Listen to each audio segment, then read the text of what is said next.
सत्यक्रीड़ा पक्षरु आपणको स्वागत। स्वर पंचायत समिति सम्मेलन कक्षरे जिलापाल श्रीजुक्त सूर्यवंशी मौर्य विकास और आरक्षी अधीक्षक श्रीजुक्त प्रत्युष दिवाकरଙ୍କ मिलित जनशुणाणी कार्यक्रम अनुष्ठित हो जाइछि।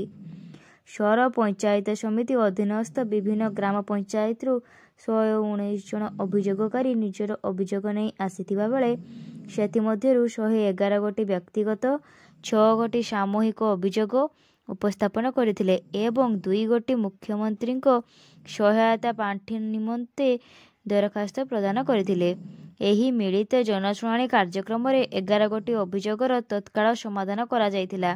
एही कार्यक्रम अतिरिक्त जिलापाल राजस्व श्रीजुक्त हेमंत सिंह, जिला परिषद मुख्य उन्नयन अधिकारी तथा कार्यनिर्वाही अधिकारी श्रीजुक्त संजय कुमार राउत, मुख्य जिला चिकित्सा अधिकारी डॉक्टर प्रभात कुमार बेहेरा, उपजिलापाल बालेश्वर श्रीजुक्त सी मालवीय समेत जिलार विभिन्न विभागीय पदाधिकारी उपस्थित थिले।